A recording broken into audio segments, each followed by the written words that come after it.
Snowbound, rail chaos leaves thousands of commuters stranded across Yorkshire. Frozen assets, the woman who lost her home in a company collapse. Village in fear after a pensioner's beaten to death in his own home. And on a knife edge, the blades scrape a draw against the giant killers. Hello, good evening. British Rail has launched a full inquiry into how a few inches of snow brought rail services to a standstill, leaving thousands of commuters stranded across Yorkshire. The chaos was caused when ice on the points at Leeds City Station paralysed much of the regional network. Despite predictions of severe weather, BR has admitted that its contingency plans failed miserably. Rail campaigners say the disruption is the result of a lack of investment in new equipment. Our transport correspondent Alan Whitehouse reports. At one stage, Leeds station was completely closed, just when thousands of commuters from all over the region should have been arriving for work. Some trains were held up for well over an hour, adding to the misery of the first day back after the Christmas break. The train I get is late nearly every day anyway, so, I'm used to it. Adverse weather? Well, I mean, this is not adverse weather, they just can't. I'm pretty annoyed, but I think they could have got on. It would have been quicker for me to cycle in from Shipley into...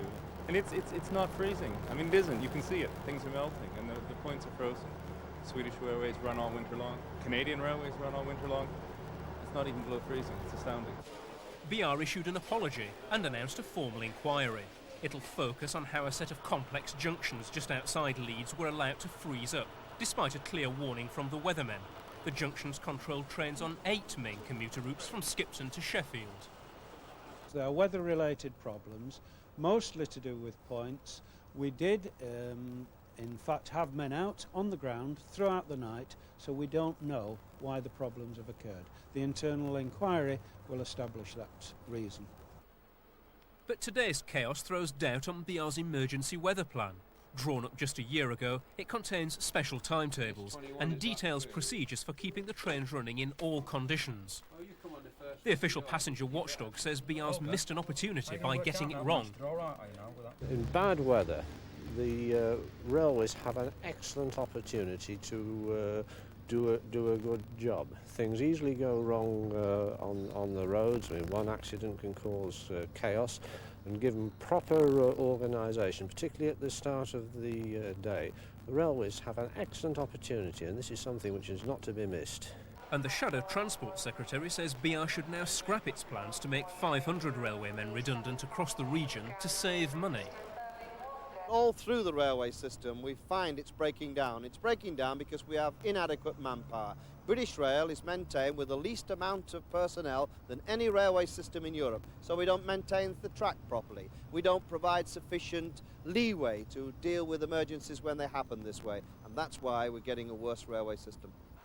And there's another blow for the thousands of people who arrived late for work. There'll be no compensation for them because the Rail Passengers Charter doesn't cover one-off incidents like frozen points. Well, Alan Whitehouse joins us live from Outwood Station near Wakefield, one of the commuter stations affected by the problems at Leeds. Alan, what's the position this evening there? The position, according to British Rail, Judith, is that everything is now more or less back to normal. All short-distance commuter services, certainly to places like Outwood, are running as normal. There are still some slight delays on longer-distance services to places like Newcastle, Liverpool and Scarborough. This is because rolling stocks finished up in the wrong place. The disruption was so great, it takes a few hours to put that right. How is it, do you think, in 1993 that a few inches of snow, barely that, can cause this disruption to a regional network? The easy answer is good old-fashioned human error.